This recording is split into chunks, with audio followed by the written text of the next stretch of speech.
Hello, I'm Will, I'm the Bald Book Geek, and this is a science fiction wrap-up. So, I'm doing this one a little differently, because I felt I was just going to do one big wrap-up of everything, and I felt like these two books I needed to talk about more, so, just because they're quite unique. So, the first thing I'm going to talk about is this little bad boy. I was kind enough to be sent these by Titan. The Earth is gone, it's replaced by a new one made of the shattered remains of the past, present and future, dropped alongside one another in a patchwork of shards, monsters from the Jurassic, prehistoric, ancient arms, high-tech robots all coexist in a deadly post-apocalyptic landscape.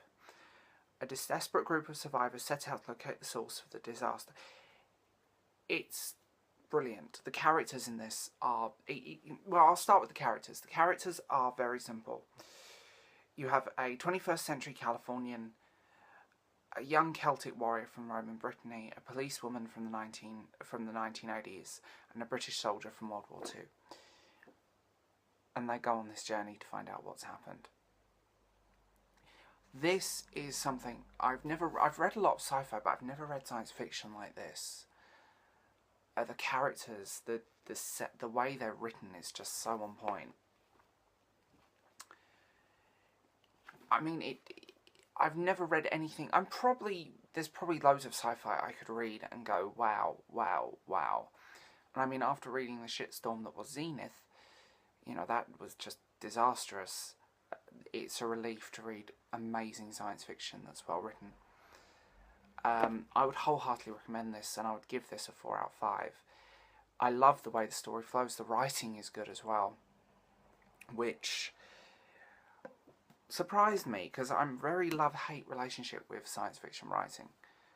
But this is definitely one to pick up, and this is, if you want something a little different and a little bit out there, try this.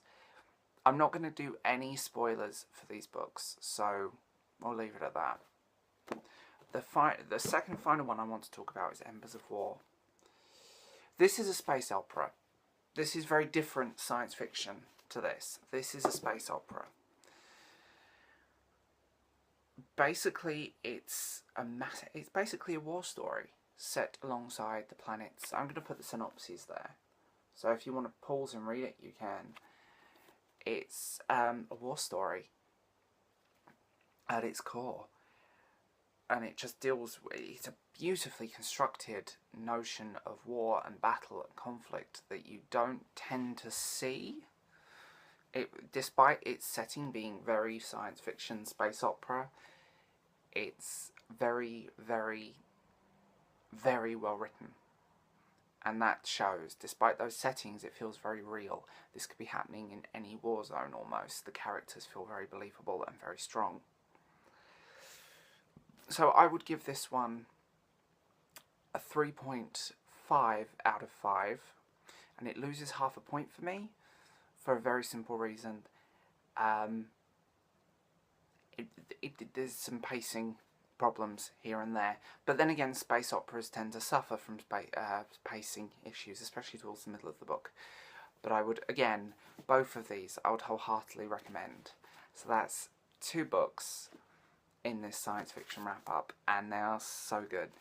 Titan was kind enough to send me both of these, and I was genuinely surprised, because I have received some very disastrous books recently. And so yes, that is my 2-book science fiction wrap-up. For any information, please feel free to comment, get in touch, like and subscribe, and I'll see you guys later.